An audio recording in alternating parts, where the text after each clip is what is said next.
What is happening out there, rotoscouts baseball fans? Happy Thursday afternoon, gang. Early start today. Welcome to day one of a long NFL season, but we're here to talk about a completely irrelevant, tiny little baseball slate that's just kind of sitting there in the corner. 6:40 start time, little five-gamer, reduced prize pools across the industry. Nobody really cares. Tiny contests. Might be a day to take an angle. Maybe you pick something off on a day where nobody's really paying attention to baseball. I find those are usually profitable days to jump in.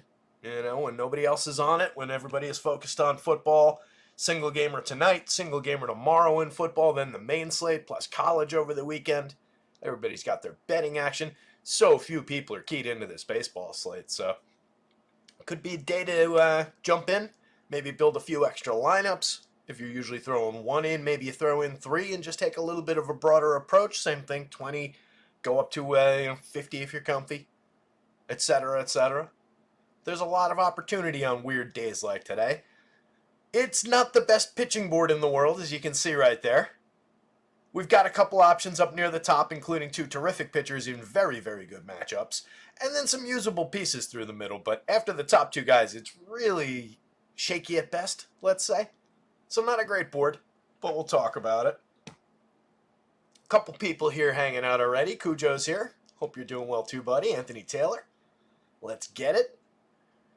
Not sure how many people will be joining us with the early start time, but we'll see. And again, with an irrelevant slate. But we'll go on through this. We're going to have a nice tight show. It's only 5 games to get through anyway.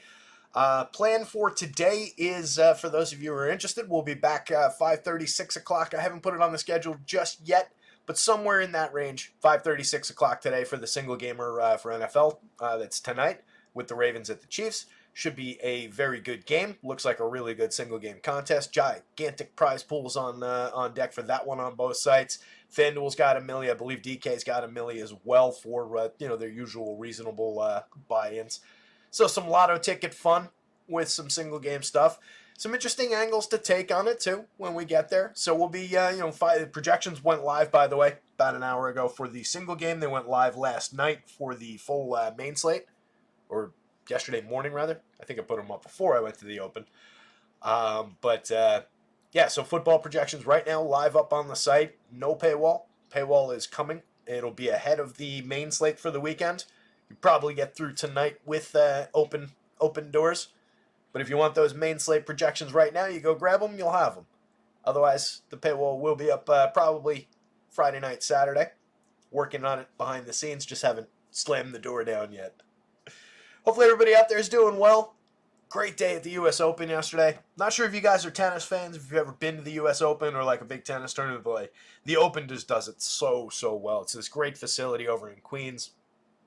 Really, it's 2 weeks of just people having fun at the end of the summer, and just really a great vibe. People are drinking and partying. Some people are just there for, enjoying the tennis and the day. It's usually a really nice, not too hot kind of a day. We've had some really, really hot, nasty years, but yesterday was just perfect. It was mid 70s, low 70s probably, a little breezy, nice and sunny though. Great day. We saw some good action. It was a cool draw because it was some lower ranked players that we ended up seeing in the quarterfinals. So, a couple kids playing for the opportunity of a lifetime. Neither had been in the semis before in the men's draw.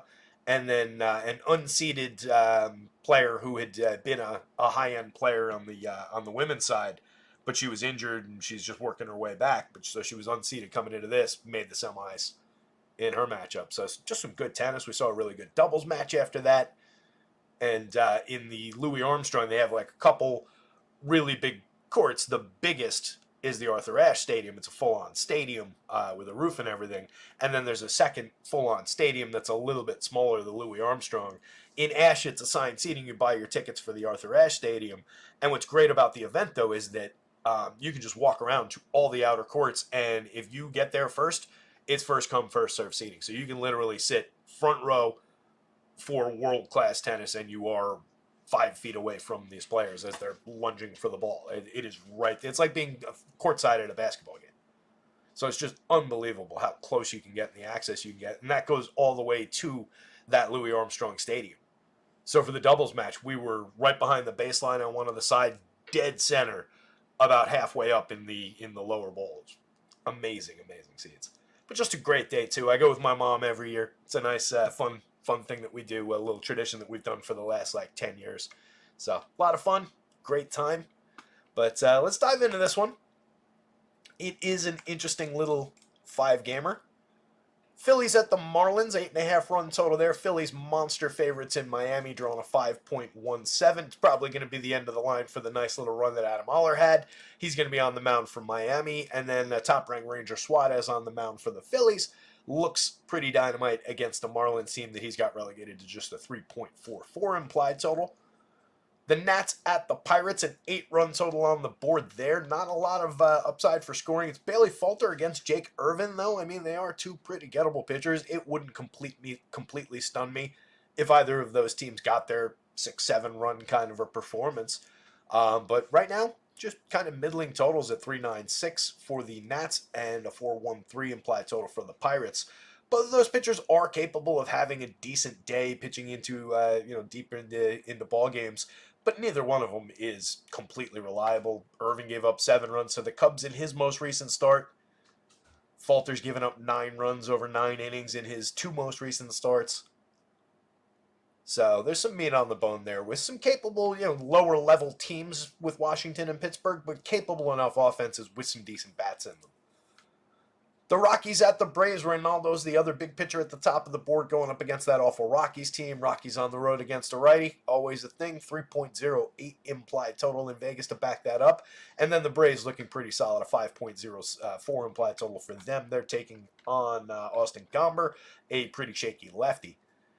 Angels against the Rangers, 8.5 run total for the game. The Rangers, decent favorites there, 4.85 on their side going up against Jack Kachanowicz, who has been decent in the show so far.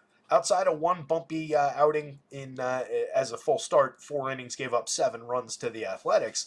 He's been pitching pretty clean, keeping teams, he's got 3 quality starts in a row, keeping teams to low run totals. Just not a high strikeout pitcher, but he worked his way up to 4 against the Tigers the last time out. Just a much more challenging lineup with the Rangers here. And then on the hill for Texas, Cody Bradford. He's got the Angels down at just 3.75 implied runs. Looks like a playable starter. Decent strikeout upside. He's gone 7 innings and struck out 8 in 2 out of his last 3. The middle game there, he only struck out 3, but it came against the Guardians, and he still posted a 6-inning quality start. Took the loss, 2 runs, 1 earned on 3 hits. Pretty good start. The loss wasn't his fault. Tigers at the Padres to round things out. The nightcap, 8.5 run total on the board there. 3.85 implied total for Detroit. 4.75 implied total for San Diego. It's Martin Perez on the mound for the Pods and Casey Mize on the mound for the Tigers. Mize definitely targetable with some of those Padres bats. Had an okay outing his last time out against Boston. 6 innings, 4 runs, 3 earned, 4 strikeouts. Start before that faced 18 Angels, but that's going all the way back to June. But we got 6 innings in August 30th in that one against the Red Sox. Padres are super low strikeout. They're capable enough offense. It's not a monster total, but it's not a great target for a pitcher like Mize. And then Martin Perez on the other side, it's just he's okay.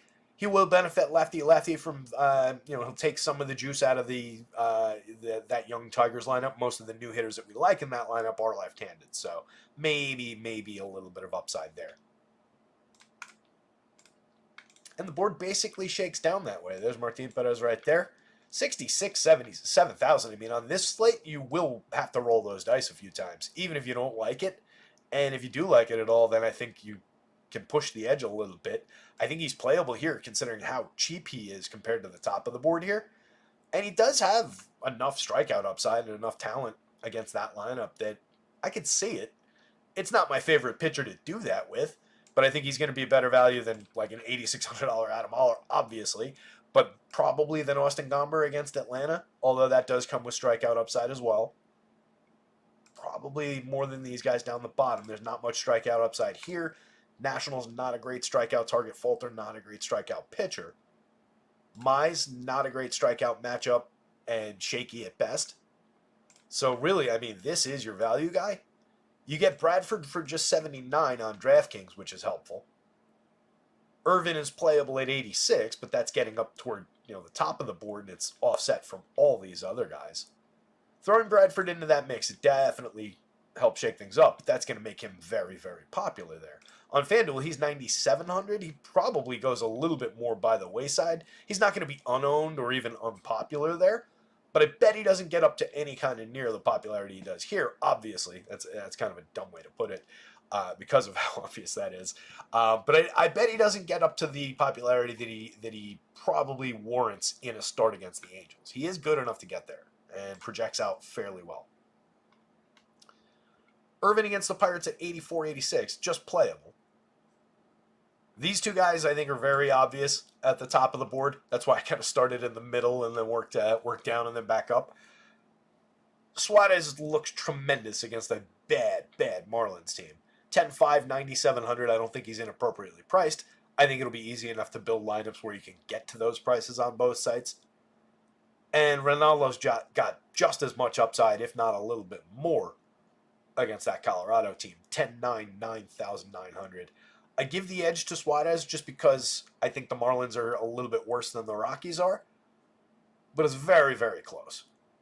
I think pairing those two on DraftKings, if you can figure out the bats around it and get to a quality stack, is definitely an interesting approach and will probably be lower owned than it should be, given the upside and the separation of ceiling that those two pitchers come with on this slate with all those different, shaky-ish options. So pairing those guys is not a bad idea. It just depends on what bats you can get together. 97 and 99, not exactly the cheapest prices, but not all the way up to the absolute ceiling either.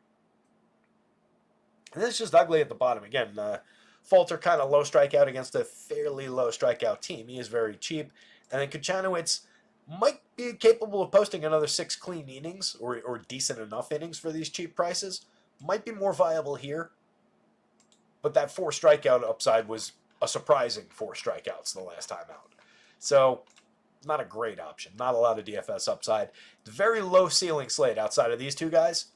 You're not dealing with much of a gigantic upside for anybody, which kind of makes it worth throwing darts on everybody. So we'll take a look. We're not going to have any confirmed lineups, I wouldn't think, for this show, so I'm not going to sweat too much jumping back and forth. I'll give it a look every now and again, and we'll start by taking a look. Reload labs here.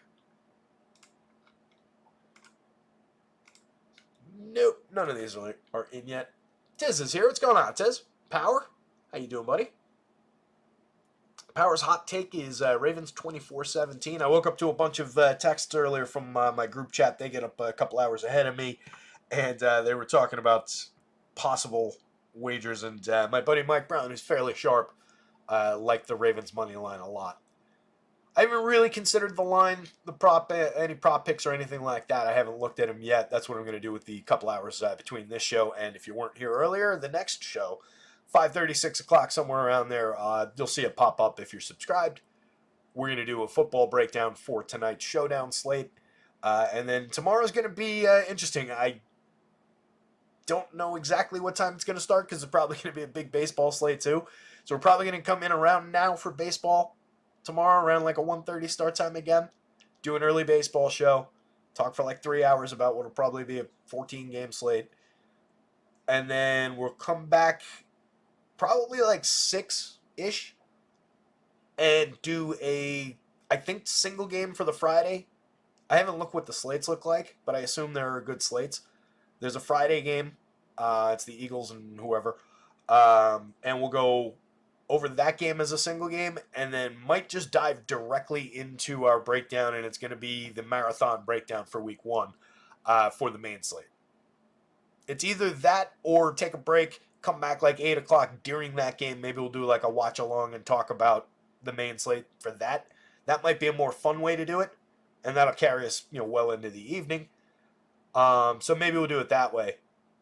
But week 1's gonna end up being the marathon show. That's no avoiding it at this point, just because of what my schedule will look like. Week 2, hopefully coming back next week. We'll start off with the breaking it down throughout the week kind of approach, because that's what I want to do this season. Green Bay versus the Eagles. Thanks, Cooch. And that's in like Brazil, right? Isn't that overseas? I heard the promo before, but I wasn't really paying attention. I thought I heard them say Brazil.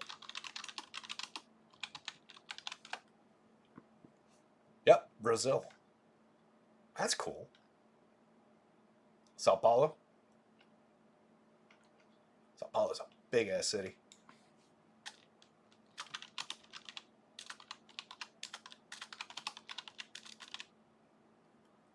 $11.45 million people in Sao Paulo.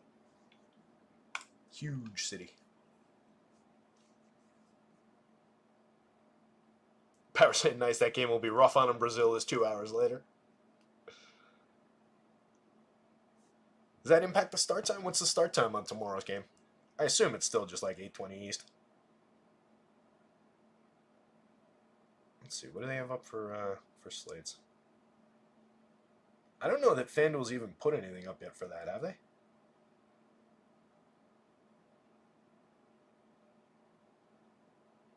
Yeah, it looks like FanDuel doesn't even have a slate up for that yet. I assume they'll throw one up tonight. They probably just didn't want to confuse the two single game slates. Anyway, let's dive into this thing for a bit and talk some baseball again. I promised a nice tight show. Get us up, get us out of here.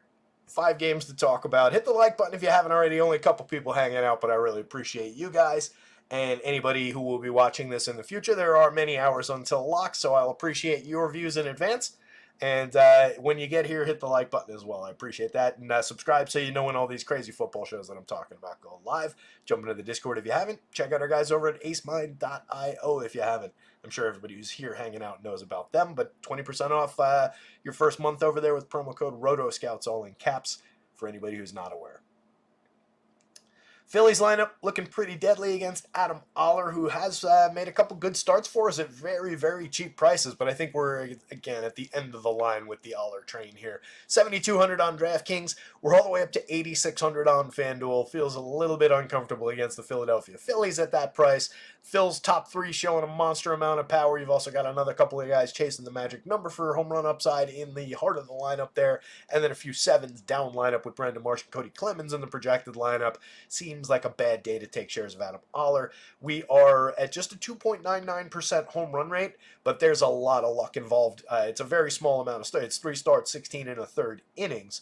But he's given up a 9.8% barrel, so we're basically at the danger zone there. We're looking for 10% for extreme danger, but we're giving close enough. We're well over our threshold with a 43.9% hard hit rate. We're well over the threshold with a 91 mile an hour average exit velo allowed so far. And again, a small enough sample that it could be some happenstance, but he's probably also gotten lucky to only be at 2.99% home runs. It amounts to 2 home runs that he allowed in his first appearance. That was 4 2/3 against the Diamondbacks back on the 19th. He gave up 5 earned on 3 hits in that one, struck out 2, walked 4. That was coming off of several very good starts in AAA. He had been on a nice little run. They acquired him, made like 1 or 2 with Miami, and then moved up. Bumpy one there, but then we went to him against the Cubs. He came up with 6 strikeouts, 2 walks, 1 earned run on 4 hits over 5 2/3. A very, very good day on a day where he was like a $5,500 FanDuel pitcher. That was 2 starts back. Last time out, he was very cheap again against San Francisco. Came out and trumped the previous game. 2 hits in 6 innings, 21 hitters faced. He struck out 8, he walked 2, and shut them out over 6. Very, very good start. Managed to not get the win, but still a very good start. The Marlins will do that to you as far as getting the win.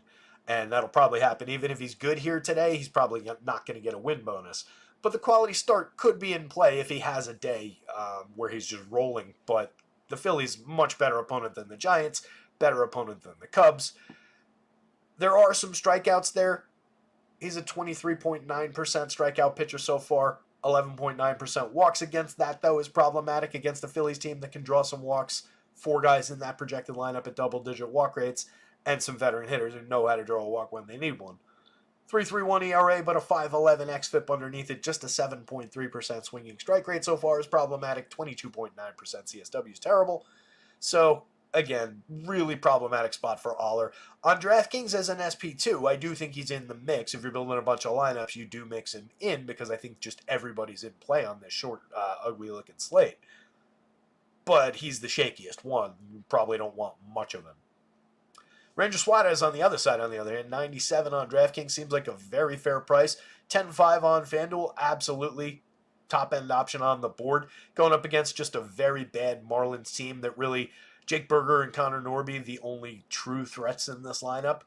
Berger at 12.06 in the home run model, standing out a little bit, but Suarez is not bad for home runs. It's actually difficult to homer against Ranger Suarez most of the time. 2.12% home run rate on the season, comes on 87.1 miles an hour of exit velo. That's terrific. 35.1% hard hits, very good. 5.1% barrels is again reflective of that contact and his extreme low launch angle, 6.2 degrees average launch. That's in line with where he's been in seasons past. Low launch, good barrel rates allowed, good hard hit rates allowed, exit velo is always low. So he's good at inducing weak and medium contact, and on top of that, he's good at keeping it on the ground and just, very much limiting scoring against, limiting earned run upside, and limiting home run output.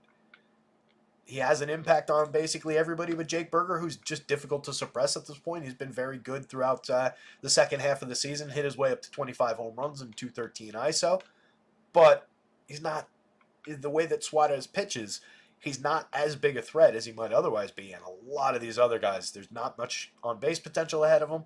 417, obviously, for Xavier Edwards so far is terrific, but odds are that comes down some. So it's just a bad looking stack. Gives Suarez a lot of upside. He's pitched to a 24.7% strikeout rate, a 3.02 ERA with a 3.09 xFIP. So everything about what he's doing is very real. 9.4% swinging and a 27.2% CSW. He's not a tremendous strikeout pitcher, but he's found them along the way this year. Pitched in nearly 1 in 4 with those kind of strike throwing numbers is actually kind of impressive. Low walk rate, looks like a great option today, well worth paying for. He's gonna be popular. Phillies bats, I went kind of easy and just took Schwartz as the home run pick of the day because why not? He's kind of rolling. He tied Alfonso Soriano's 13 leadoff home runs in a single season, like leadoff a game home runs in a single season, and kind of like his upside to break the record tonight. Just first plate appearance, bash. 20.89 in the home run model, doubling up the magic number given the contact that Adam Oller's allowing. Schwartz has 32 on the season at 234 ISO, 136 WRC+. Draws a ton of walks, gets on base. He's involved in all their offense regardless of whether he's hitting home runs. And when he makes contact, he hits home runs. 14.1% barrels, 55.8% hard hits this year. Trey Turner over the magic number at 12.54. We've seen Trey fall below the magic number on a lot of days where Schwartz and Harper come in around 10, 12, 14. Usually Turner's in the 7s, the 8s on days like that. He's hit 15 home runs, he's stolen 15 bases, but just a 161 ISO on like medium grade contact. 6.4% barrels, 41.5% hard hits. Nothing wrong with that. It's dipped slightly from where he's been over the last couple of seasons, but he is a shortstop that is a superstar caliber player. He's got a fantastic slash line. Created runs 24% better than average. And today, given the contact that Aller allows, he's popping over the magic number. Harper at 18.33 looks tremendous. Lefty bat 54.36 at first base. 26 home runs at 239 ISO on the season. Been a little bit of a disappointing second half. He hasn't exactly roared his way through the second half, but we know what the any given slate upside looks like, and he gets cracking Adam Aller. Nicky Castellanos for 39.31 is pretty cheap. 19 home runs, a 170 ISO. Just an average player at this point, but always playable in the middle of stacks. Not unfairly priced in the outfield. Pretty much just another outfielder, though. If you need a cheaper outfield bat from a better spot on your secondary stack, grab that, and then you could go to Bryson Stott for 38 at second base, 28 at second base or shortstop on FanDuel. Pick up a little bit of counting stat upside, 10 homers, 29 steals. 90 WRC plus is disappointing. The on base needs to get a little bit better for Stott, but he's a capable contributor, and he's not expensive at an easy to fill position. Real Muto, 41, 3,000. Again, another player not as expensive as he otherwise could be. 12 home runs, a 161 ISO. He's created runs 5% better than average over 357 plate appearances. Hasn't been a tremendous season for him, but he's not been bad. 261, 317, 422 is fine. 9.4% barrels and 44.1% hard hits. It's a dip in barrels for him, but the hard hits are up a little bit over last year, down a bit from 2 years ago in both categories. But he's still very capably putting that on ball. He's gotten a little bit too cheap on DK where you need catchers at 41, especially in this matchup. Brendan Marsh, a lot of upside in this matchup for him. Same thing with Cody Clemens, honestly, 2 spots later for power. Clemens is very cheap on both sides, fills first base and second base on DK, adds third base to that on FanDuel for just $2,500. and Marsh for just 34.29. To me, a little bit more, honestly, than just another outfielder. The difference between Marsh and Castellanos, Marsh strikes out a little bit more, but he also draws more walks, and he gets on base at a stronger clip than Castellanos does. 333 versus 302. He's creating runs 11% better than average versus Castellanos, who's 2% worse than average. He's giving you a lefty bat. He's not the home run hitter that Castellanos is, but he steals more bases while getting on base more frequently, and he hits the ball equally hard, almost exactly equally hard. Their hard hit rates. Oh no, I'm sorry. I was looking up that Harper. He hits the ball as hard as Harper does. He hits the ball harder than Castellanos. 9.2% barrels versus 7.8. 47.8% hard hits versus 38%. His hard hit rate and barrel rate are almost identical to Bryce Harper from the left side. Don't sleep on Brandon Marsh late, especially against this pitcher. If he moves up the lineup, so much the better. He should probably swap places with Bryson Stott in this projected lineup, or honestly hit cleanup. Austin Hayes, mix and match caliber outfielder, 24-25. We've seen seasons of 20-plus home runs from Hayes. 40+% hard hits this year in a mediocre season, over 244 plate appearances. He's not great this year, but he's playable at those very cheap prices. And then Clemens, as I was alluding to a minute ago, 44.4% barrels in his 73 plate appearances. He's got a 286 ISO. He's hit 4 home runs. He's got power. He's not going to be a great hitter, but he's going to be a decent sellout for power kind of lefty bat when you need him at a very cheap price. And the second base eligibility on both sides, always going to be interesting. On the Marlins side, especially, again, given what Ranger Suarez is good at, I really don't see rostering a ton of Marlins here.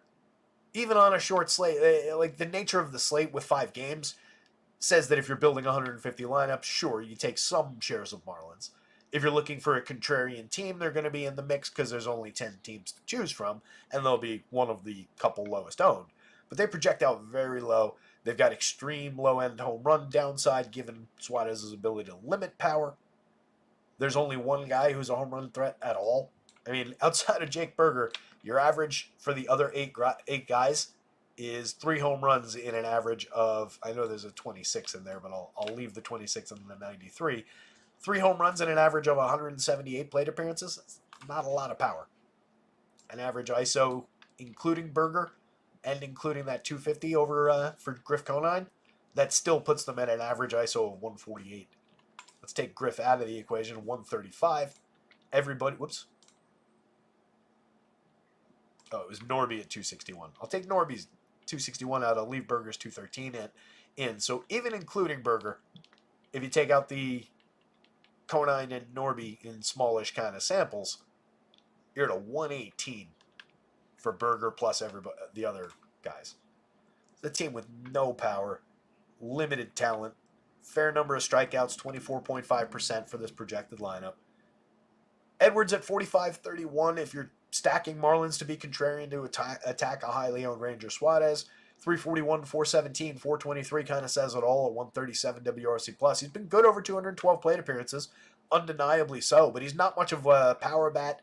He does draw a good walk rate at 12.3%, and he doesn't strike out much, so that's what's putting him on base and keeping him involved for runs. But he's not exactly driving the ball. 2% barrels, 26.5% hard hits. So this is your table setter for these two guys, who are your top 2 priority bats. Connor Norby, 39-33, has been hitting the ball fairly hard in his 93 plate appearances. He's got 5 home runs, a 261 ISO. He's been 31% better than average creating runs. Strikes out a lot, doesn't draw a ton of walks, and again, not a great home run target for against this pitcher. Berger for under 5,000, first base, third base, 3,200, same positions on FanDuel, has 25 home runs and a 213 ISO. Jonah Bride has 5 homers and 176 chances with a 107 WRC+, but not a ton of extra base hits, just a 148 ISO. The 5 home runs are fine, but there's not a lot here. 3.4% barrels, 30.2% hard hits. Kind of miscast as a cleanup bat. Cal Stowers definitely mashes the ball when he's made contact in a limited sample of batted ball events over 145 plate appearances. It's only resulted in 3 home runs and a 127 ISO. Some probably downside of happenstance, some bad luck in there, but it's a limited bat, strikes out a ton, doesn't really draw that many walks. So you're just chasing contact? lefty against the lefty who does not allow a lot of premium contact and is very good at inducing weak and medium and has decent strikeout stuff, it's not a good Kyle Stowers day. Otto Lopez, 33-25, multi-position guy on both sites. Some stolen base upside, but only a 287 on base doesn't help that. He doesn't really do anything else out there. He doesn't really provide correlated scoring at a 71 WRC+. Christian Pache, good defender, not a good hitter. Griff Conine has hit the ball hard so far, a 250 ISO. He's created runs 18% better than average in his 26 chances, 16.7% barrels and 50% hard hits. Maybe you pick off something cheap in the outfield there. If you're stacking Marlins, you can throw Griff Conine into the mix, especially if he climbs the lineup. But again, it's just a bad spot for power. Lefty for the kid is not going to help the upside. Not a lot of experience here. Don't love the spot. Nick Fortes, entirely skippable at the bottom of the lineup. 3 home runs in 271 plate appearances, a bad ISO, a bad WRC+. Ranger Suarez, Phillies bats, really nothing from the Marlins, but it would probably go Aller and then the Marlins bats. And Aller's really, again, in the mix here at that price, out of the mix here pretty much. A couple of darts maybe in 150, just because he has been good in 2 starts, but a lot of downside.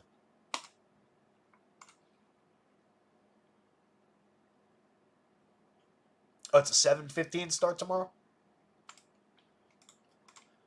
Fair enough. So maybe that would make it like, if we just start at 6, do that game, 7:15 start for that game, and just kind of ride through and do it like a watch-along style. Either way, it'll end up being like a watch-along style because that game will just be on. But I guess it'll come down to whether or not I feel like I need a break between doing that single game and diving into the main slate. Nats, Pirates, Jake Irvin, 86-84 across sites, 20.6% strikeout rate over 161 innings and 28 starts this year. 4.08 ERA, a 4.0 xFIP. He's kind of the definition of like a 4-5 starter. He's okay. He's not great. 9.6% were okay, limited swinging strike rate, limited CSW, not a great CSW at all, but he's not losing people to walks. He's not allowing an egregious amount of runs, but he's also not great at limiting them. Not a terrible number for home runs, but just under the threshold where we'd be talking about that being a bad number. Under the threshold here and here, though, by a decent margin. So probably some bad luck involved here, especially because it's not a terrible launch angle. 11.8 is not elite. It's not everything on the ground. But that's reasonable trajectory. 9% barrels is where some of the mistakes pop through. So probably just some happenstance along the way. Again, home runs are weird. Different ballpark, the ball doesn't get out. Last time out, Irvin, 4 2/3 against the Cubs, gave up 7 earned, struck out 6. Start before that, though, 5 1/3 against Atlanta, just 2 earned runs, gave up a homer, 3 strikeouts, 3 walks, and it's not great. Went 6 in 2 straight before that. One against the Phillies, he didn't get the quality start because he gave up 4 runs and 3 home runs. Struck out 5. A 6-inning start against the Orioles at Baltimore was a quality start. He also got the win. 2 earned runs, 7 hits, 3 strikeouts. That's kind of what you get. You get a lot of strikeout downside days, but throughout the season, he does have 2 10-strikeout games. He's got an 8-strikeout game in there, a 7-strikeout game. So from time to time, he can spike a big day. Against a team with a lineup with a projected 25% strikeout rate, I can see it. It's just that he's not exactly cheap. He is basically the representative of the mid-range today, all on his own at 86 and 84. He doesn't give you a monster ceiling most of the time, but against his team, he is one of the higher ceiling guys from that group. So I don't think it's completely unfair that he's priced like this, but it doesn't make him as much of a bargain play, and it doesn't really help with your lineup construction. So if he falls under owned because of it, that would really probably be the benefit. Let me give ownership a look. It's probably not going to be the sharpest of ownership projections today.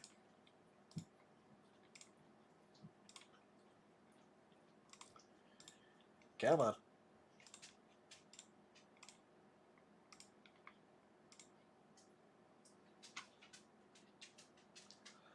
Honestly, it's not bad. He's probably lower owned than he should be in this spot against the Pirates, even at 86 on DraftKings.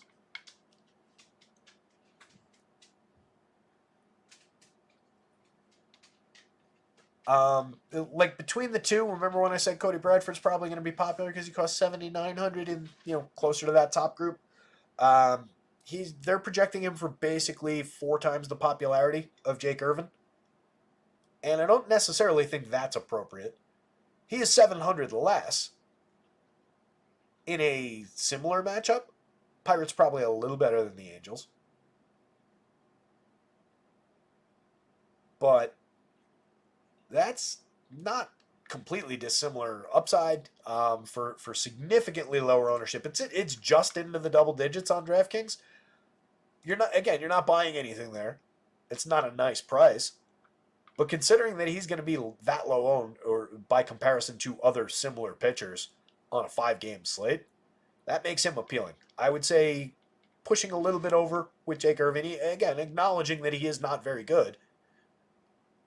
Just kind of a DFS opportunity because it's a bad price. Bailey Falter on the other side at 61.69 offers a 4.41 ERA with a 4.68 xFIP, a 16.8% strikeout rate, 7.1% walks, 8.6% swinging strikes, 25.5% CSW. A lot of premium contact, probably a little lucky to be at. Put this goddamn mug down. Probably a little lucky to be at just a 2.91% home run, given the above the threshold for exit velo, above the threshold for hard hits. Quite a few barrels. We're sub 10%, but 9% is very close to 10% if you're not familiar with Arabic numerals. 18-degree average launch. A home run trajectory. This is a home run pitcher who is getting a little bit lucky to be as low as he is. Last year, 4.90 on extremely similar contact across the board and the same barrel rate. Lower average launch, fewer hard hits, lower average exit velo, 4.90%.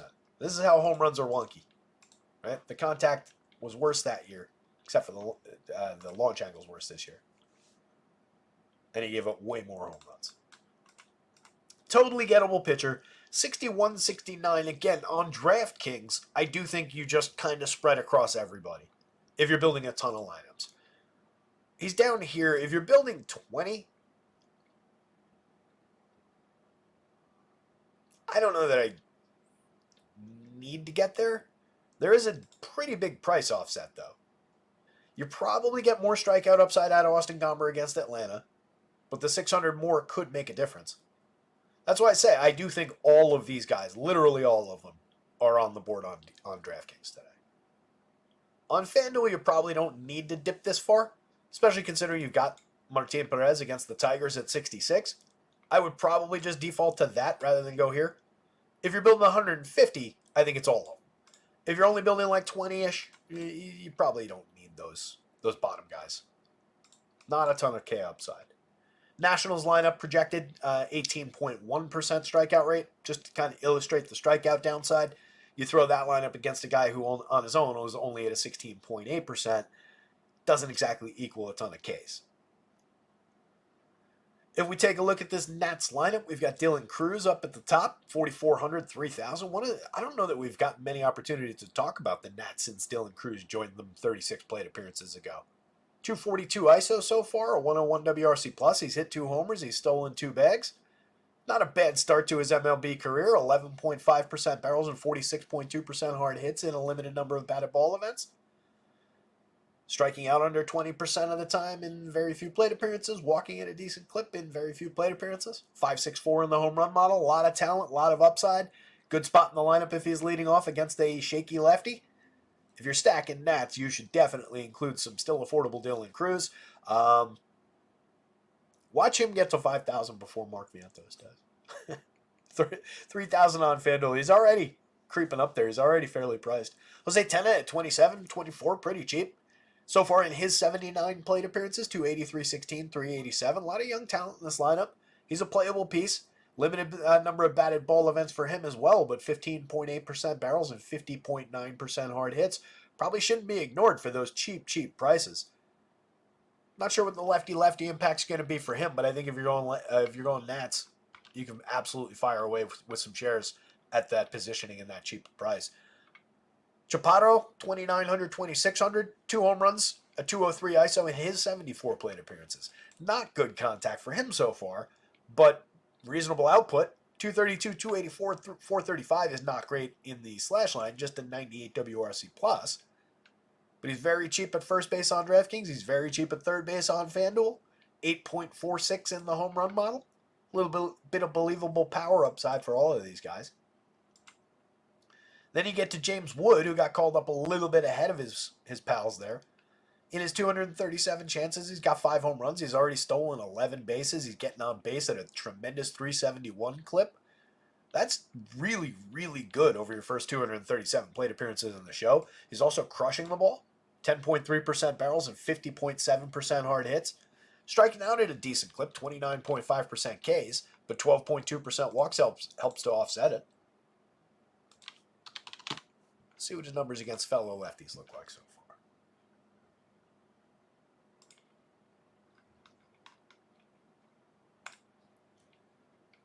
Not that Bailey Irvin doesn't fall on the downside of the whole lefties thing, but he's held his own. The numbers are very good. 274, 337, 369 against fellow lefties.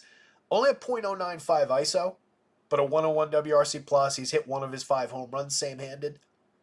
Against righties, he's at 279, 393, 467 with a 189 ISO, 143 WRC plus. So he's gotten a lot more against righties. We're talking about 145 plate appearances against righties and 92 same-handed plate appearances, but he's absolutely held his own. And I tell you what, he's striking out just 20.7% of the time against fellow lefties versus 35.2% of the time against righties.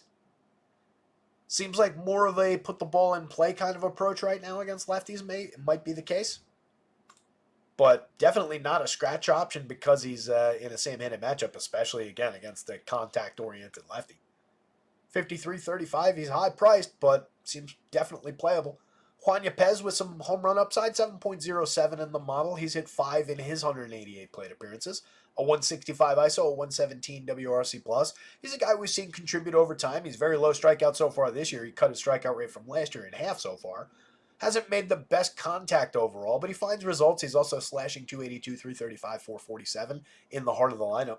Not a terrible option. CJ Abrams, their existing star, 18 home runs, 28 steals in 561 plate appearances, a 183 ISO, a 103 WRC+. plus. He's been a little bit up and down this season. 56-34 is not bad pricing for one of their best players. 8.42 in the home run model to sit second behind only Chaparro, oddly. Keibert Ruiz puts a ton of balls in play, 10.3% strikeouts, 3.2% walks, as does Ilmaro Vargas at 10% strikeouts and 6.3% walks, 407 and 270 plate appearances apiece. Ruiz quietly up to 13 home runs despite still not making very good contact, even compared to the mediocre contact he made last year. We're down even further this year, but it's just so many bat-on-ball events that he finds a way to contribute somewhat. Oddly, might be better as a DFS player than an actual contributor for baseball, because 256 on base isn't doing anybody any favors. He's 30% worse than average creating runs, but he puts so many balls in play as such a cheap catcher that for our purposes, you can pick off decent days from him. Vargas is just cheap in the infield. He's a spot filler. 1 home run, 8 steals, and 270 chances, and 81 WRC plus mix and match player. Jacob Young, 31 steals, and 323 on base. Started to get on base more, and I don't feel like the stolen base totals climbed all that quickly, along with some more on base. At first, it was a lower on base problem, but a decent option for a wraparound play. He's low strikeout. He's not a high walk rate guy, but he can get involved. He can steal you a base, fill some counting stats. Not a big home run hitter. More of a correlated scoring play at the bottom of the lineup. The Pirates, I absolutely think you can roll some Pirates against Jake Irvin. All the reason in the world to target his mediocrity, as playable as he might be in this spot. Odds are he's going to lose this game and not pitch well. Brian Reynolds and O'Neill Cruz both over the 10 spot in the home run model. Makes them very playable as usual. They're always going to be the top 2 priority bats in this lineup. Andrew McCutchen at 8.84 in the home run model. He's got the same home run total as O'Neill Cruz. He's got 18, so does the shortstop, but Cruz has stolen 21 bases. He's got a 191 ISO to the 181 that McCutcheon's put up and the 178 that Reynolds has put up. Reynolds leads the group with 22 home runs. He's also added 9 steals. He's created runs 21% better than average. Cruz is second on that list at 111, but not far behind, 9% better than average from McCutch. All of those guys barrel the ball at decent clips. The hard hit rates vary. O'Neal Cruz has actually the best contact of the group, but everybody at least does something good over here in the contact department. Cruz is the worst option for strikeouts. All these guys do strike out a little bit, but they're all capable of drawing a walk, with McCutcheon being the highest end walk guy. 335 on base for him. Reynolds is getting on at a 347 clip. Those 3 bats belong in most Pirate stacks. They're all fairly priced, 5,000, 52, 41 on DK, 33, 34, 31 on FanDuel. Easy enough to get to. There's correlated scoring options with IKF at the top of the lineup, 4,000, 2,600. Good at putting the ball in play. 8 home runs, 9 steals is reflective of the talent, the ability to create massive scoring events. It's more he's a part of somebody else's big scoring event. But he's capable of being a part of them. 98 WRC plus is not great. A 3.14 on base is not great from the leadoff spot. But we'll take the balls in play. We'll take the low strikeouts, the low walk rate, and we'll see what we get for cheap prices, multi-position eligible on both sides.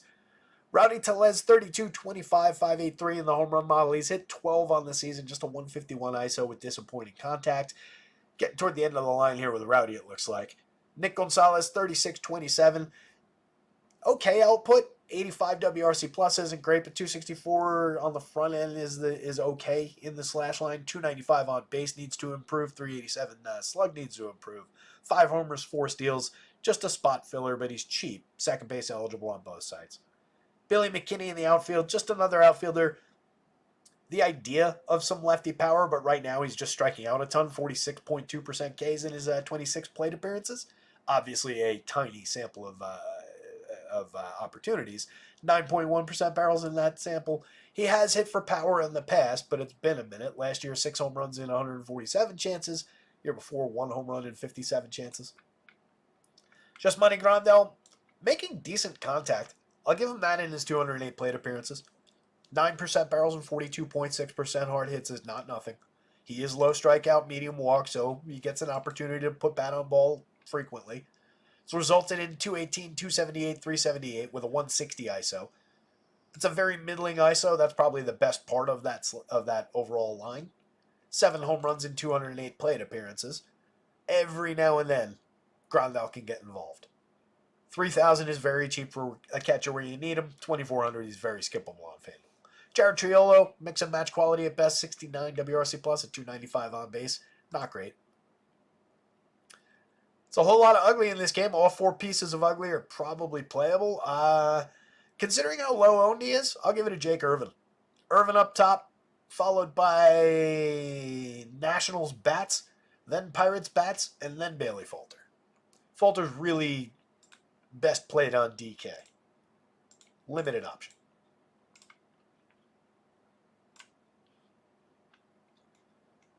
Rockies and the Braves. Austin Gomber, Ronaldo Lopez. Gomber at 67.72, a 16.9% strikeout guy. He's basically the same kind of a pitcher. 4.69 ERA with a 4.52 xFIP and 80 rating by Stuff Plus. He's given up a massive amount of power and premium contact this year. You can see it reflected in the home run numbers for the Braves. 10.3% barrels, 41% hard hits, 90.1 miles an hour of exit velo. We're over the threshold in all of those categories. It's resulted in an appropriate 4.46% home run rate allowed so far this season. He's not good. The only thing he might come with is a little bit of strikeout upside. The Braves, 22.9%, helped out by the 2 low marks down the bottom of the lineup, plus Arcia's not bad. But the entire top of the lineup and all of their key hitters, that amounts to a 26.2% strikeout rate. It's not great. They just have a ton of power to throw at him. I think it is a dice roll of a spot at 67 on DraftKings. Again, I don't think you need to go there on FanDuel at 72. You could probably just play the top of the board, and then if you're building a bunch of lineups, you'll play your way through a couple of these cheap options on FanDuel. I don't know that you need to get too much Austin Gomber. If you're building 150 again, you throw a few darts at it. But I'm kind of eyeing that with some power upside. Even though they've been inconsistent and not great this year, there still are a lot of looming threats in this lineup. Gomber's last time out, 6 innings, 3 earned runs against Baltimore, 4 strikeouts. Home run allowed, but that's not a terrible start. Booked the quality start. He took the loss, but he booked the quality start. 6 innings against the Yanks, 4-run game, 6 hits allowed, 4 strikeouts, 3 walks, and a home run. Not a great start, not a complete meltdown, but no quality start, took the loss. 7 innings against the Nats, 3 hits, 1 earned run, 5 strikeouts. The earned run came on a solo homer. Faced 26 hitters over 7 innings. Not bad. Quality start in the outing before that without a win. A lot of downside as far as the win bonus goes, but he is capable of booking innings. That's what Gomber's always been good for, is just pitching fairly deep into games if things go okay. Even if we're looking at 4 or 5 runs, he'll probably get his 6 innings. You obviously don't get your quality start bonus, but at least you get some depth. It keeps him involved from value pricing. And if he avoids the home run ball, he's not a high walk guy. 6% walks helped him out a little bit. So as long as he avoids the home run mistakes, which he hasn't been effective in doing this season at all, even in those 3 starts, he's given up a home run in each one of them. In fact, there are only 1, 2, 3. Only 7 starts out of his 26 has he not allowed a home run this season. One of them came 4 games ago against the Diamondbacks. Prior to that, the other time had been the 25th of June against the Astros. A lot of home runs allowed, but there are clean games in here. 7 innings against the Pods, 2-run ball, 6 strikeouts back on August 2nd. Ugly one against the Mets. He gave up 5 runs in 3 innings. That game against the Diamondbacks, that he didn't allow a home run, 4 strikeouts, 2 earned runs and 6 hits over 6 innings on August 13th. He hasn't been terrible in terms of recent form. Not that I really care about recent form, it's just the overall. But there aren't a ton of total disaster games in here. I'm warming to the idea that he's maybe a little bit more of a okay-ish value play. Again, not a good pitcher, needs to avoid the home run ball against a team that basically focuses on hitting home runs, which is problematic with those 3 guys from 2 through 4. But maybe we can sneak it through. If we get 7 okay innings, even if he gives up 3, you're hoping for your quality start on FanDuel. The win is very much in question again, but very cheap. A little bit of innings pitched upside that does drag some K upside along with it, even though he's low strikeout himself. A lot of danger, though. High danger spot. Ronaldo on the other side, not nearly in as much danger. He's pitching pretty well this season. 2.0 ERA is sparkling. The 3.72 xFIP is the real number, so you got to watch out for that a little bit. Medium high walk rate. Medium high walk rate. 11.9% swinging strike rate to offset that, though. 25.4% strikeout rate overall. Has been a good strikeout option this season. He has given up some premium contact. 8.9% barrels, 41.5% hard hits, just under the threshold here at 89.8 miles an hour of exit velo, but just 1.62% home runs. Some good fortune involved here and here. No doubt about it. But there's no real reason to think that won't continue against a pretty shaky Rocky squad on the road. They do have some bats that we like, that we've toyed around with for DFS purposes this season. But they've got a lot of strikeouts in this lineup. 28.2% for the projected version. Number of guys over 30%. A lot of high 20s. Some of their key bats are very high strikeout. You're rounding out to some decent totals, some good ISOs, though, with some of the bats that we like, that we talk about. Ezequiel Tovar's not having a bad season. He's got a 194 ISO, just a 93 WRC+. Plus. Still needs to work on the on-base, the WRC+, plus, the regularity of his contributions. But 21 home runs, a 268 average is not bad. It shows some growth. A 194 ISO is very good. Blackman at the top is going the other way in his career. Getting on at a 322 clip, providing runs just 13% below average, only 9 home runs and 6 steals this year. We're around the turn and into the home stretch with Charlie, but if he's cheap at the top of the lineup, you can always book him in a stack of Rockies if you're going that direction. They're going to be low owned today. it's difficult to say that Ronaldo is targetable or is necessarily going to go bust at any given point. 1 earned run allowed in each of his last 3 starts. 10 strikeouts 3 starts ago against the Phillies. 2 starts ago. 6 last time out again against the Phillies. He's just been good. Continuing on in that Rockies stack, though, so Tovar's probably your first priority bat. Brenton Doyle definitely your next man, 5,200, 3,300 across sites. Your only expensive Rockies bat, and that's not even a high price overall as compared to the full slate on FanDuel. So they're very cheap. It is an angle into the slate as far as they're cheap. They do have some ability. Ronaldo indisputably has been pitching to a little bit of luck this year. And nobody's really going to. So I guess what I've argued myself into, the corner I've painted myself into now, is that we're stacking Austin Gomber with Rockies bats. Good luck. Don't do that. Maybe a few lineups if you're building a ton and you're not risk averse, it's probably not going to work out. But there are reasonable arguments to be made that the Rockies are a playable value stack on a short slate like this. Ryan McMahon, 5,000, 2,800, a little bit differently priced across sites, a lot cheaper on FanDuel than he is on DraftKings. 17 home runs, it's a very Ryan McMahon season, 333 on base, 7% below average for run creation. The ISO's all the way down to 155. Did not follow through on the hot start, but in any given slate, sense capable upside bat, 7.58 from the left side in the home run model. Brendan Rodgers, 4,000, 2,500, having an okay year. We've talked about him a few times. 44.9% hard hits is always the focal point. Low walk, medium strikeout at 23-1 and 5-2. But 13 home runs on the board this year, and effective enough, 276, 318, 420 slash line. 8 points below average for run creation.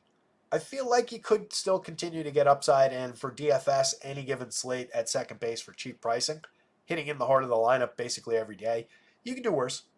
Michael Talia, one of their top priority bats, the only guy above the magic number for home run upside, 11.59. He's at a 246 ISO. The triple slash continues to be a little bit rough, 215, 303, 461. But he's hit 21 home runs in his 367 plate appearances. 4 points below average for run creation with that kind of home run output is not great.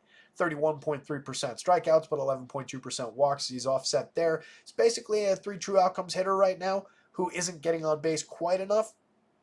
So he either needs to push the walk rate up into like the mid-teens like some of the elite bats who do that, or cut some strikeout. But we're fine for DFS. He's been one of their more productive DFS bats this season, and he makes elite contact, 17.1% barrels and 50.5% hard hits. It's ridiculous. Nolan Jones had a great year last year, 2020 and 400 however many plate appearances it was. 241 chances this year. We're just at 3 home runs and 4 steals, a 106 ISO, a 66 WRC+. He's at least hitting the ball hard, 45.3% hard hit rate. He's drawing some walks, 12.4%, but he's striking out a ton. A lot of strikeout targets down lineup here for Ronaldo. But a lefty bat with talent, with power, with speed. If you're stacking Rockies, I do think Jones is probably in the mix. You're probably looking at like 1, 2, 3, 4 as my top 4 priorities. And then you mix and match Rodgers, McMahon as the top 2 priorities in that category. But Jordan Beck is not a bad option further down if you need to save some money. 2,600 dead min on FanDuel. 2 home runs and 5 steals and 139 plate appearances so far. He hasn't exactly been elite. 209, 259, 295, a .085 ISO, and 60% worse than average grading runs. But Beck is a priority, a high-end prospect for them.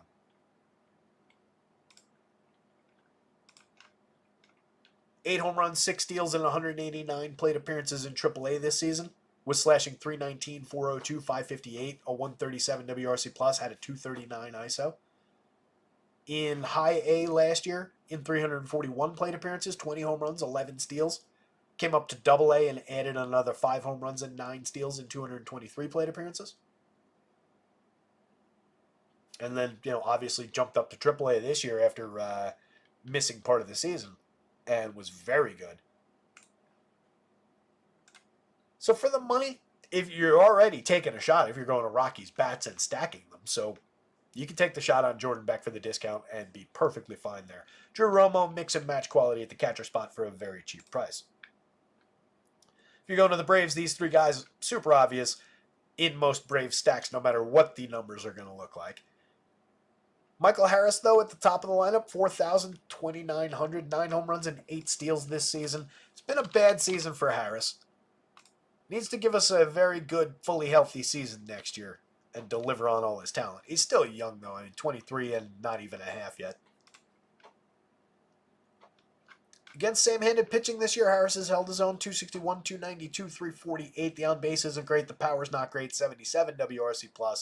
But the 261 average keeps him involved a little bit. Against righties, he's a 246, 293, 388, but a 143 ISO 86 WRC+. Hasn't been great against either hand. 7 home runs against righties, 2 home runs against lefties, 242 plate appearances opposite hand, 120 same-handed. You don't skip Michael Harris if you're stacking Braves, but he's not a high priority option either.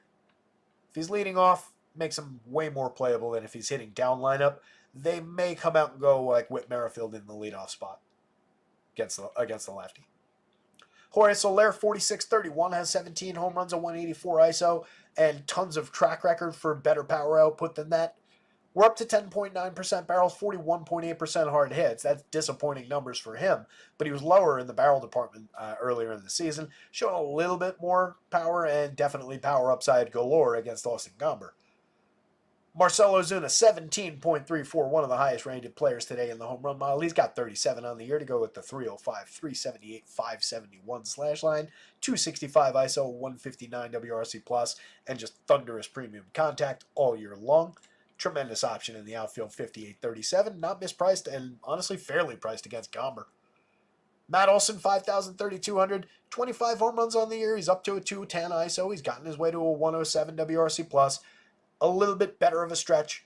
Pushed his way to a 12.4% barrel, 46.6% hard hits. We've looked more like Matt Olson in the second half, but not a great season out of him. Just an okay season, okay power season. Sean Murphy at 39-27. If it's Travis d'Arnaud, if it's Sean Murphy, either way, you're getting a good power hitting catcher. Both of those guys are starter caliber catchers. Murphy's the better of the two, but he's not having a great year. 215, 299, 372. Missed most of the first half and has had trouble finding his footing. 8 home runs and 214 chances, though, is not bad. 9.4% barrels. And d'Arnaud has similar power output. Ramon Laureano puts great bat on ball, 11.9% barrels and 43% hard hits. The output comes and goes, but he does have 8 home runs and 7 steals and 232 plate appearances. 166 ISO is just okay, but it's an okay extra base hit line drive kind of an option for a guy with a little bit of speed. He's created runs 2% better than average. Very high strikeout and low walk, but he's not at all expensive, so you can book a player like that who's inconsistent, probably not as good even as the numbers have been this year, but who does hit the ball hard and pretty much always has. I do think there's a little bit of sneaky upside for Laureano, especially against Gomber, and he offsets popularity, he offsets price in the outfield with the Braves. Arcia, Merrifield, and Urshela at the bottom of the lineup. Arcia continues to be the most compelling option. His power upside is legit. 15 home runs, a 140 ISO. He's not a power hitter, but he's got more pop than Merrifield and Urshela do. 4 home runs and 5 home runs apiece for those two. Merrifield's at least stolen 16 bases. He's been better since joining the Braves, but it's cooled off a little bit already. And then Urshela's just never been much of a hitter. Might be the best average hitter out of the three, but not a good on base, not much power to speak of, and a low WRC plus at 77. So just kind of follow the lineup at the bottom. Right? 1, 2, 3, 4 in terms of your priorities, assuming that's the batting order. Ronaldo, Braves bats, and then like a big gap, and then Rockies bats for value, and then Austin Gomber value darts. Really, Gomber's got to avoid the home run. Even if he comes up with a low strikeout total, 4 or 5, if he manages to avoid the home run, he's probably going to book the 6 innings. Even if he gives up a couple of runs along the way, as long as it's not that big, loud scoring event, you could squeak through. It's really shaky. Angels, Rangers, Jack Kachanowicz, Cody Bradford. Kachanowicz, again, another very low strikeout pitcher. Last time out, he totally shocked us by striking out 4 against the Tigers. Went 6 innings in that one. We talked about him that day as being a potential value option, but probably not having much meat on the bone for strikeout upside. But I think he came in at like 55 that day, or maybe he wasn't 4,000 because he was a true starter. But I think he was 55 on DK that day. Only up to 59 today. Again, a tremendous value as far as just purchasing power on a day where all of the SP2s are in play, but they're all shaky. If you're building a bunch of lineups, you're throwing the Kochanowicz dart, you absolutely should. At 68 on FanDuel, he's moderately on the board. He is working off of 4 straight quality starts. This is easily the best man-for-man opponent as far as the lineup goes. Last time, 6 innings, no runs, 5 hits, 4 strikeouts against the Tigers. Start before that, 3 earned on 7 hits, but went 6 innings, got the quality start, 1 strikeout, no walks against the Blue Jays in Toronto. Game against the Braves, a bad, high strikeout Braves lineup most days. He went 6 innings. He only allowed 2 earned runs. It came on 7 hits. He gave up a home run. He walked 3. He struck out 0. That's the downside with Kochanowicz. 2 strikeouts the game before that against the low strikeout national squad, but he went 7 2/3. 6 hits, 2 earned runs, just 1 walk, a home run allowed. The shaky start that I mentioned at the beginning of the show against the Athletics was his first outing on July 20th. Second outing on July 20th. 7 earned runs in that one. The first outing, he went 3 innings, gave up 4 earned runs to the Mariners. Struck out 1 in that one. He struck out 4 in the Athletics game. 8.8% Ks over his 32 2/3, 5.1% walks, a 4.96 ERA, a 4.72 xFIP. You're just looking to coast through on some innings pitched, and you're hoping for the best against what is a good man-for-man Rangers lineup, even though they've underperformed this season. It's a high-danger spot, but I do think he's playable, especially, again, if you're building a ton of lineups. The Rockies lineup dropped, by the way. Hunter Goodman sneaking into it. I like him.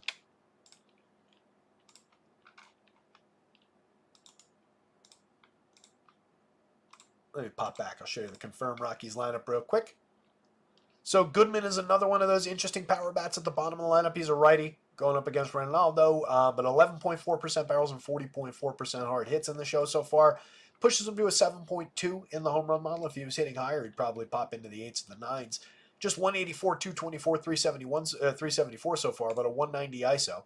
Not a good run creator, no consistency whatsoever. That's an awful on-base percentage. He's below the Mendoza line, but you're buying the contact, you're buying the cheap home run upside. Again, against a Ronaldo who has given up a lot of contact, but it hasn't resulted in a lot of home runs this year. So if you're going to already big wager kind of long shot Rockies here, you might as well throw some Hunter Goodman. It's the same argument I made for Jordan Beck. Goodman a little bit more expensive on FanDuel, a little bit less expensive on DraftKings. Those options are essentially the same at the bottom of the lineup.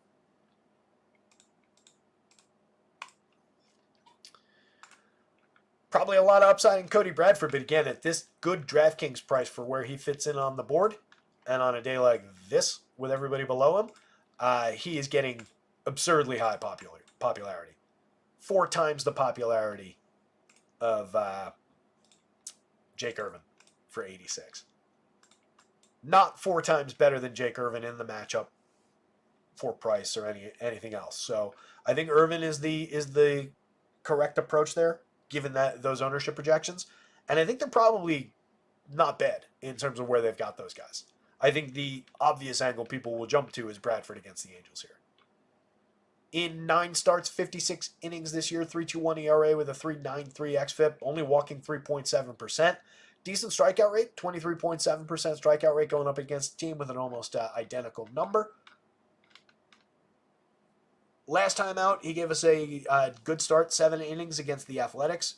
No win, but booked the quality start, only 2 runs in the 7 innings on 4 hits, 8 strikeout game. Gave up a homer, but who cares?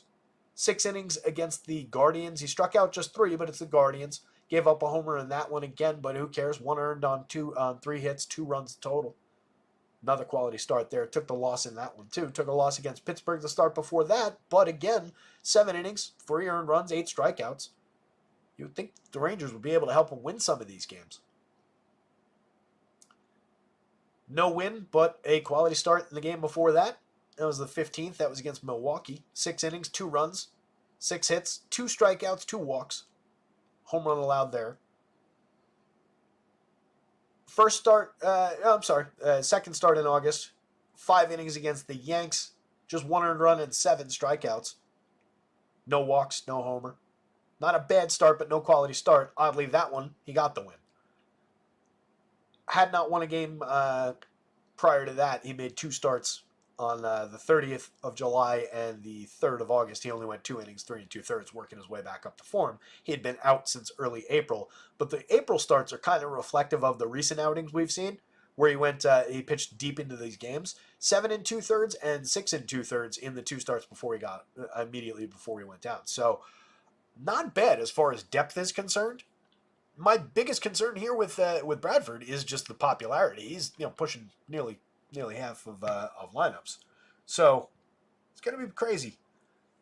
It's not a bad play in the raw form, but with all of those people joining that party, I'd rather spread ownership across all of these other guys. And that's not to say don't include Bradford there, but undercut him by like half, 25% at that price is probably fine. And then spread through these guys, especially Jake Irvin at a higher price. Martin Perez at a lower price, also not a terrible option there. So I think the undercut on Bradford on DK is warranted. And then on FanDuel, he's 9,700. I have to assume.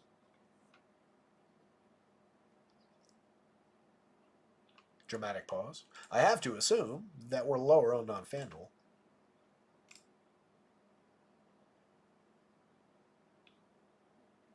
Where is he?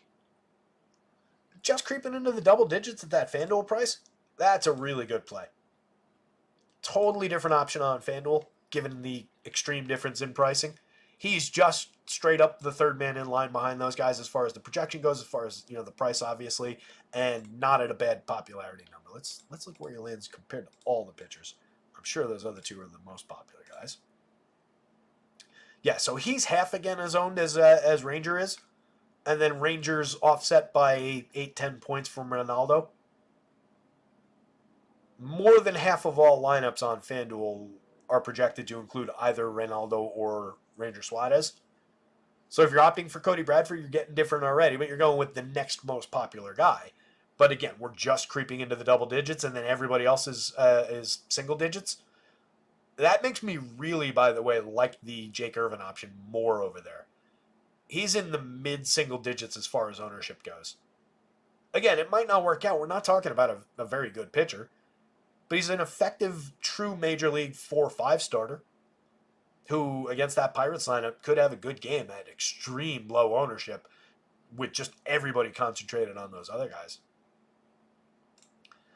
Among the most highly owned pitchers, among Suarez, Lopez, and Bradford, if you were targeting Ranger Suarez, you'd be using the Marlins. If you were targeting Ronaldo, you'd be using the Rockies. If you're targeting Bradford, who's probably the lowest end out of the 3 talents, using the Angels. I was going to say that I thought the Angels were the best out of the 3. And that's probably the case. But I can make a pretty strong case for the Rockies being the better option. I mean, look at these Angels numbers.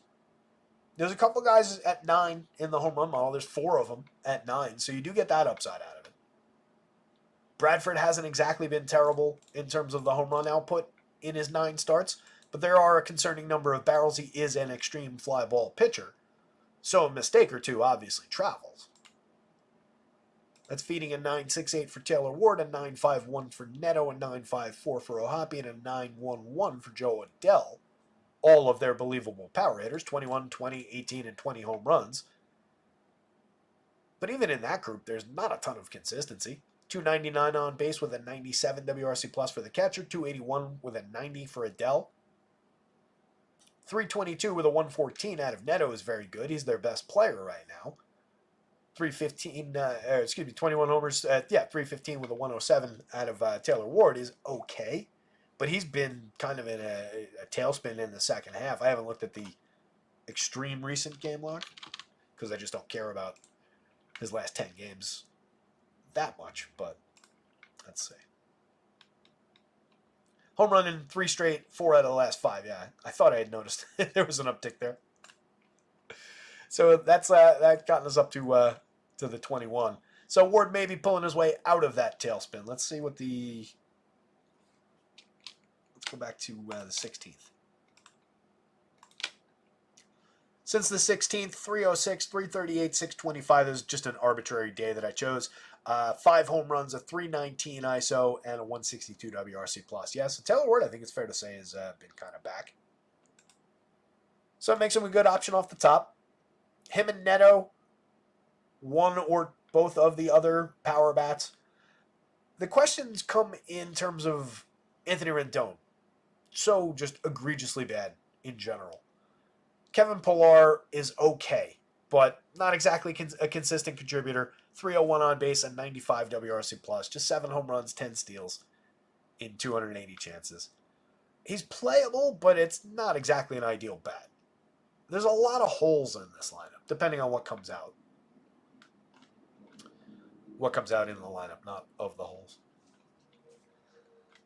42, 3,000 is not a bad price for Ward. He's still priced for the slump, especially on DK. 44, 3,000 is not a bad price for Neto, and he's just good. 114 WRC plus, 193 ISO. A lot of power in that bat, despite not incredible contact. 8.7% barrels is decent. 35-25 for Rendon feels like a waste of time. Has he done anything lately? He's just occasionally been hitting for average. I haven't noticed any crazy pop for him. We'll give him back to the 10th of August. 183, 11, 230. No, he has not. Totally skippable. And if you're hitting 3, it just becomes problematic for the entire lineup. I don't understand why he would even be in the lineup, let alone hitting 3rd. Ohapi at 3,800, 2,800. Very playable catcher. Very good premium contact numbers, 11.8 and 46% hard hits. 18 home runs, a 166 ISO, and 97 WRC+. plus. Probably underperforming his talent, underperforming his contact. High strikeout, low walk isn't great, but very playable at catcher against Cody Bradford. Drury at 26-25. Terrible season out of him. 3 home runs in 298 chances. Terrible average. Terrible on base. 33 WRC+. plus. No real light at the end of the tunnel for Brendan Drury. Adele making great contact. 20 homers, 15 steals. A path to 2020. 197 ISO and 90 WRC+. plus. Just very inconsistent, but he's cut his strikeout rate. 27.6% this year. That's not terrible. Last year's only 62 plate appearances. The 285 2 years ago. I forget what the rate was, but it was high.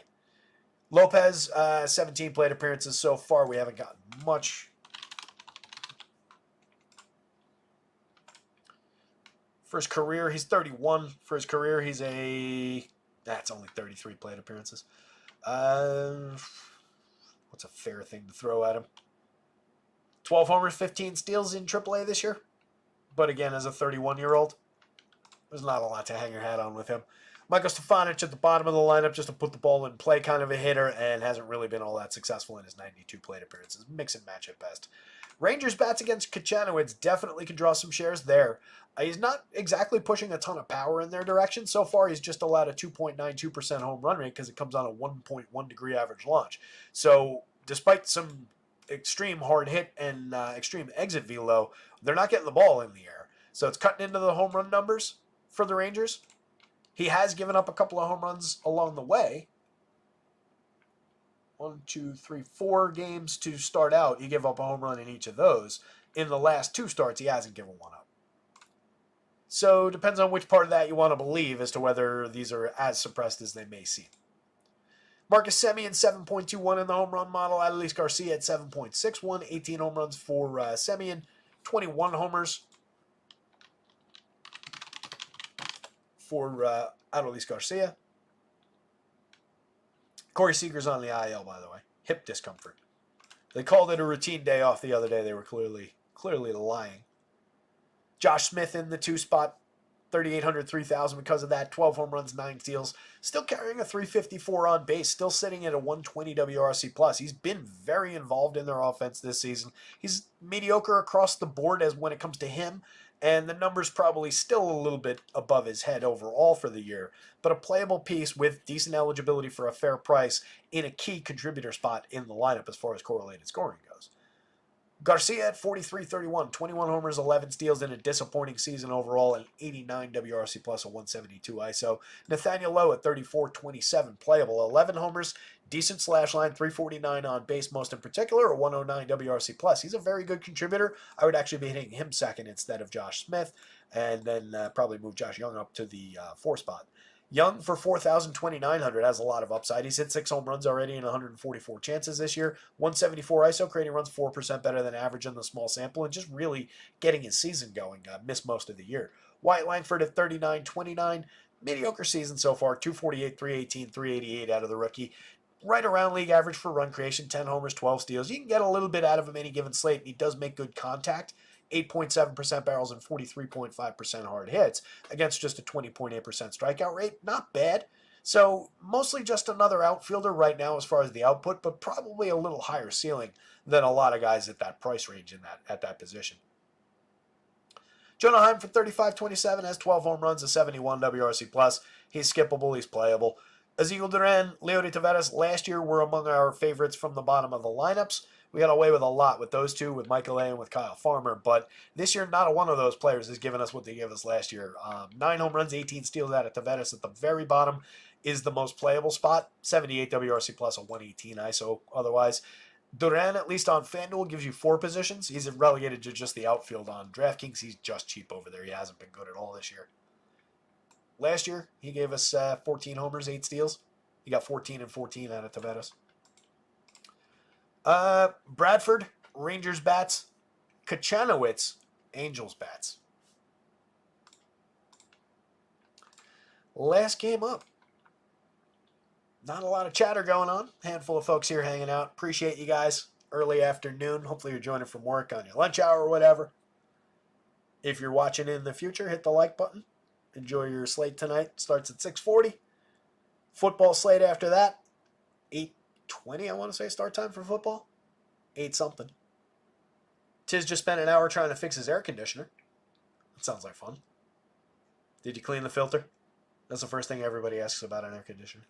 Is it like central air or is it like a window air conditioner?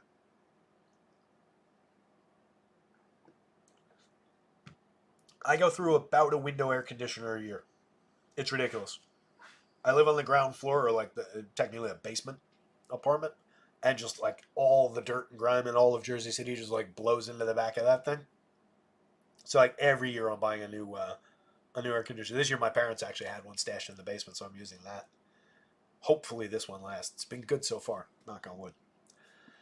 So Casey Mize, 7,400, 7,000 against the very low strikeout San Diego Padres, 18.8% for the projected version of the lineup. That's pushed up by Higgy and Mason McCoy at the bottom of the lineup. Depends on what rolls out, but the most relevant point is the extreme low strikeout nature of the very top of their lineup, and basically 1 through 7 checks in at 15.8% strikeouts. All of their key hitters are very good at avoiding the Ks. Mize comes in with a 16.8% strikeout rate over 84 and 2/3, 17 starts, a 4.25 ERA and a 4.05 xFIP. He hasn't been pitching poorly, but he's not a big upside pitcher. He did have a 10 strikeout game against the Phillies on June 24th. That was kind of an outlier for the season. He made 1 start since coming back. That was on the 30th against Boston. Went 6 innings, 4 runs allowed, but only 3 of them earned. Faced 25 hitters. Struck out 4, walked 1, gave up a homer, but that's a quality start. The Pods are lower end than that Red Sox team. They're lower strikeout as well, which is concerning. But there's a reasonable chance that Mize could find 4 or 5 Ks at a fair price. Pitch to roughly the same level as that Red Sox game. 3 runs. Especially on DK, where the quality start doesn't matter as much. I mean, there's no bonus, but you know what I mean. I think he's at least on the board. Again, everybody's on the board on DK today. 7,000 on FanDuel I don't trust him, but in a bunch of lineups, I would roll the dice with at least a few shares. It's not great. I don't think he succeeds. I don't think there's a huge ceiling. And that's really what limits you. But if you find the difference, if you can cover that gap between his ceiling in a good game and, let's say, an okay game out of the top of the board, then you're not that far off the mark, probably. So I think he could at least put you on the path. And then if you're buying the right bats with your discount, you could get there. So Mai's certainly not the most likely to succeed today. Not the most likely to be in a winning lineup. But it's not out of the question on a slate like this. And then on the other side, Martin Perez has an 18% strikeout rate on the year. He's pitching to a 4.71 ERA with a 4.54 xFIP. Just an 8.6% swinging strike rate, 27.1% CSW. He's allowed just under 4% home runs on just under the threshold for barrels, over the threshold for hard hits, a mile an hour under the threshold for exit velo. But he has been fairly effective keeping the ball down. So this might be representative of a few mistakes along the way. Last year it was 3.45. That's slightly more manageable, but 1.34 the year before that was elite. 8.2% barrels, 4.3% hard hits that year. He was very, very good that year at limiting home runs. He's always been just kind of mid as far as that goes. He does have the ability to keep the ball down, though, demonstrably across those seasons. So we're not dealing with extreme home run danger. And again, we do get the benefit of some of their best bats, some of their best home run hitters are lefties. This version of the lineup, and they may roll out some of those lefties against a pitcher like this and just give the kids a shot. But they do have some of the righties inserted into this version of the lineup. I think at price, there's a little bit of upside here for Martin Perez. On FanDuel, he's the fourth most highly owned pitcher behind Bradford, squeezed in between Bradford and Irvin, which is about where you'd expect him. But again, single-digit ownership and totally playable for an extreme cheap price. Honestly, at 6,600, there's really no way he should be below 10% owned on FanDuel. That's where they've got him projected. I question whether or not he cracks 10%. I think he probably should. If he doesn't, it's to our benefit. He's more popular on DraftKings, about a little bit more than double the popularity. But again, offset from the top of the board and offset by price with a decent margin. He is more popular than Jake Irvin, though, which continues to make me like Jake Irvin a little bit more. Tigers bats against. Let's look at Riley Green. Lefty-lefty this year. Riley Green, ouch. 211, 259, 422 versus against righties, he's 272, 379, 497. That said, against righties, he's got a 225 ISO. Against lefties, 211 ISO. He's hit the ball hard against same-handed pitching. 4 of his 20 home runs. 2 triples, 7 doubles. He's come through, at least in terms of the power, against left-handed pitching. He hasn't really been a good run creator, 12% worse than average for run creation against same-handed versus 48% better than average against righties. So, obviously, on the other side of splits, he's much better.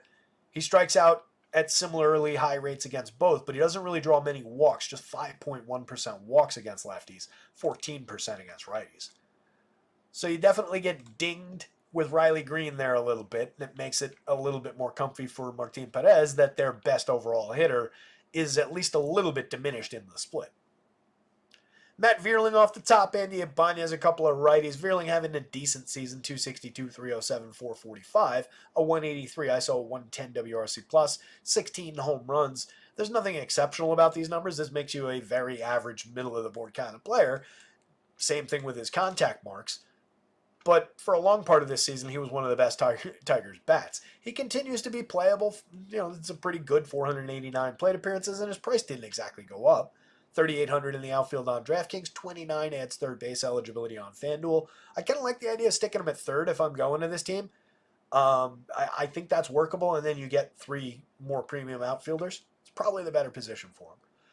Ibanez, 26-27, decent stick against a lefty. Gives you that ability at least.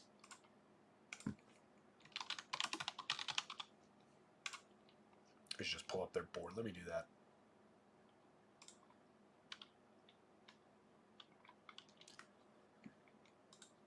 Against lefties. Tigers. So Ibanez has a 321, 378, 509 slash line with 4 home runs on the board and 119 plate appearances against lefties this season. 189 ISO, creating runs 50% better than average. So that puts him in the mix if you're stacking Tigers off the top. Again, Green definitely has hit for a little bit of power. Benefits in that ISO from the 4 home runs and the 2 triples. So keep in mind, it's not, there's a bit of a bounce there from that. But has been good for power, but a little bit diminished and is high strikeout. And in this split, low walk. So that impacts him pretty tremendously.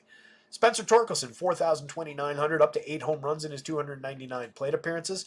Against lefties this season in his limited sample, 65 plate appearances. He's hit 4 of his home runs against lefties, slashing 250, 292, 600 with a 350 ISO, 142 WRC+. So none of the struggles have really been in the split. With a contact-oriented lefty on the mound, could be an upside day for Torkelson, but at the same time, he is a gettable hitter. There's nothing extremely intimidating about him. Where are we strikeout-wise? Ooh, low strikeout rate against lefties. That's interesting. 13.8% strikeout rate against lefties.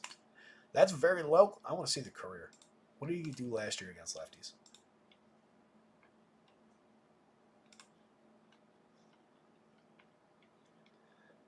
For the career,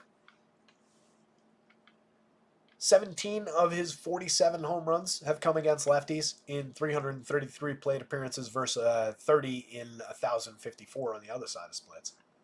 He's a 230, 297, 487 hitter.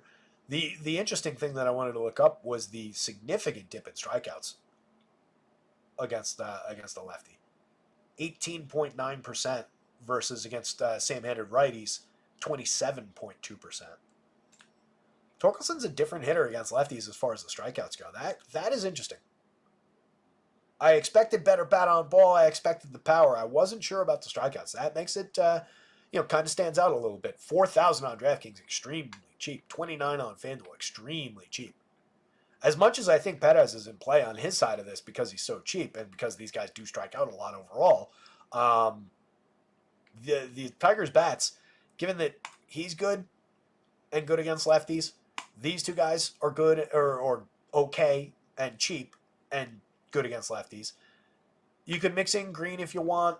You can pick off a little upside there. It gets problematic on that last man in, I guess. Might be better as a 4-man on FanDuel. Might be better as a 3-man on DraftKings. Sticking with like the 3 of those top 4 guys.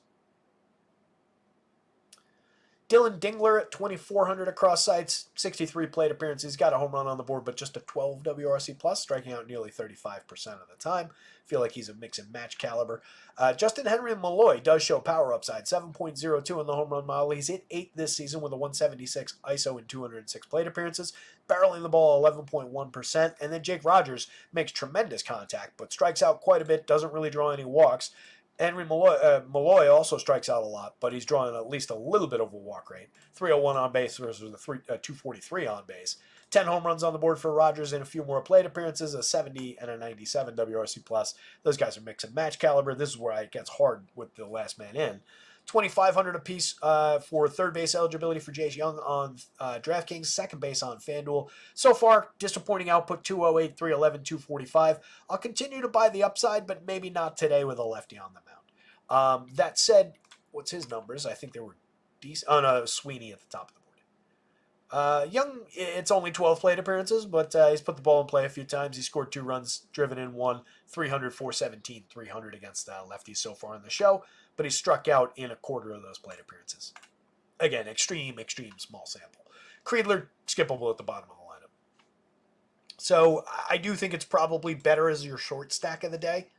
But at least the top of the Tigers are in play, and maybe that helps carry some of these guys to success.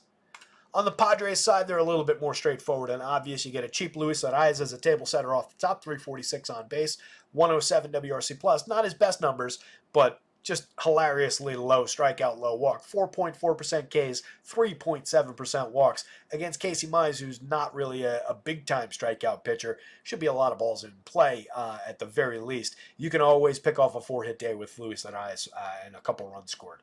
Fernando Tatis, 53.35, fairly priced for his upside. 14 home runs, a 186 ISO, 131 WRC+. Fernando Tatis against Casey Mize for those prices, I'll buy that upside. 41 for Profar is pretty cheap. 34 is not cheap. Did DraftKings give him like a $900 haircut? Has he been that cheap and I'm forgetting it?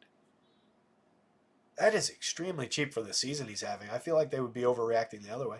278, 382, 456, a 178 ISO, 139 WRC plus overall.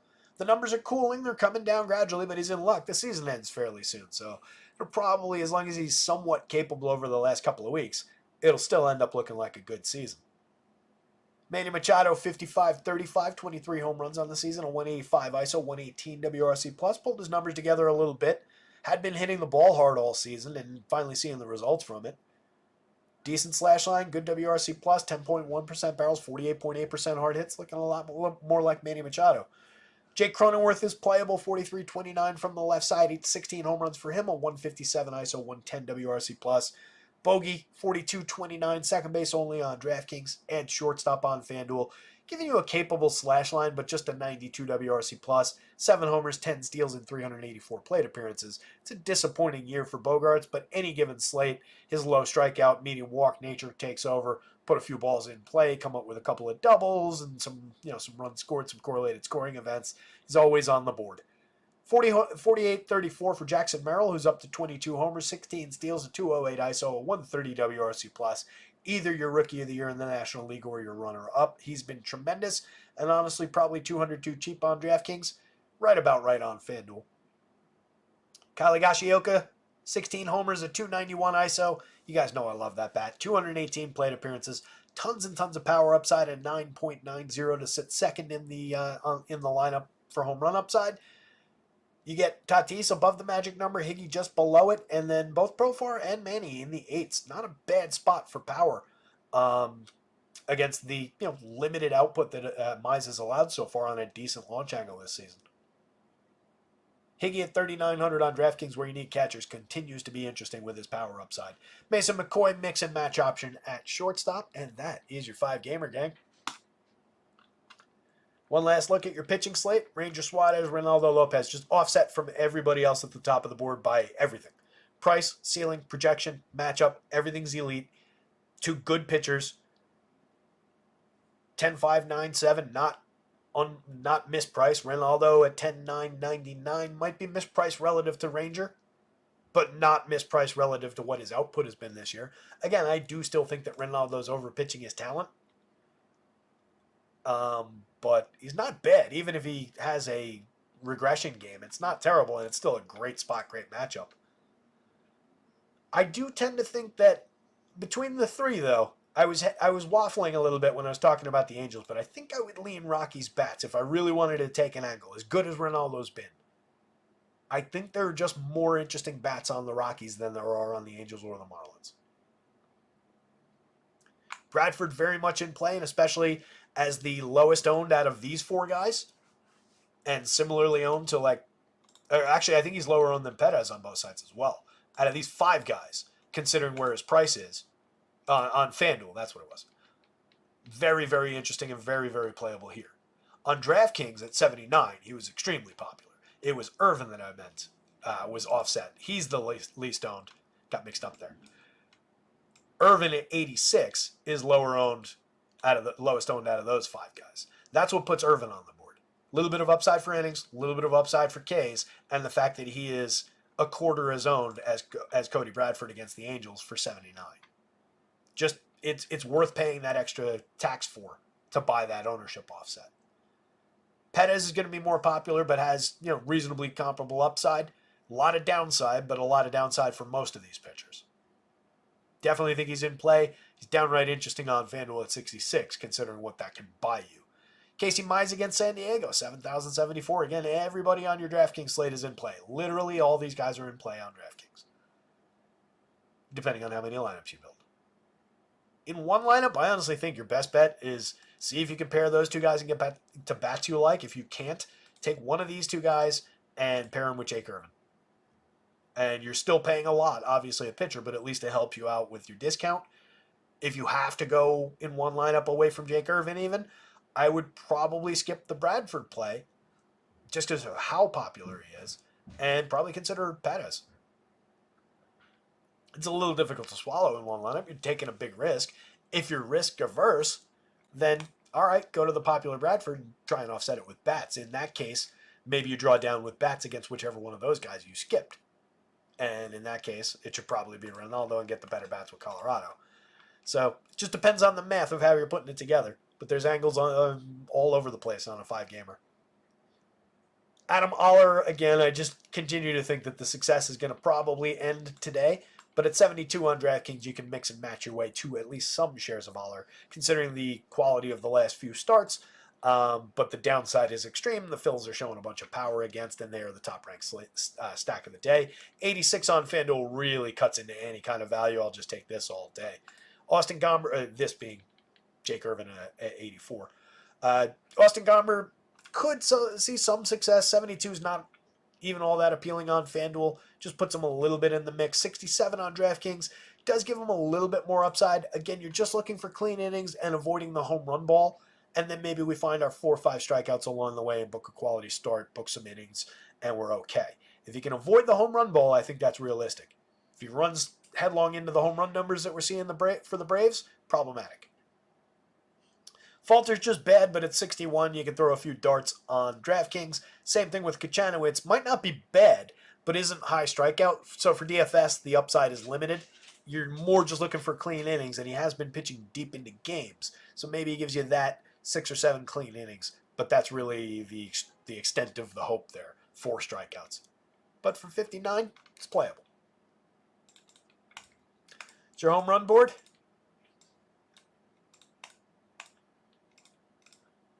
Schwarb's all the way up at the top. I just made him the home run pick of the day on a stupid slate like this that nobody cares about. I just went with it. Whatever. Doubling up the magic number. Harper showing a ton of power. Trey Turner right there with his teammates. A couple spots down, you get Nicky Castellanos. Brandon Marsh is not that much further down. JT Realmuto's on the board there. Cody Clemens is on the board in the 7s there. So tons and tons of power for Philly. A lot of power showing for the Braves with all of Ozuna, Olsen, and Soler over the magic number. A little bit for Colorado with Michael Talia right there. And then Brenton Doyle in the 9s. Tovar at 8.88. Some believable angles to take. The Pirates also give you 2 guys above the magic number. And then McCutchen at 8.84. So there's some power showing on today's slate. There's all sorts of pitching value. It's probably a better day for the multi-lineup builders than it is because you can spread out chances and you can build correctly. Not a great day for one lineup, but we'll take our shots. We'll see what happens.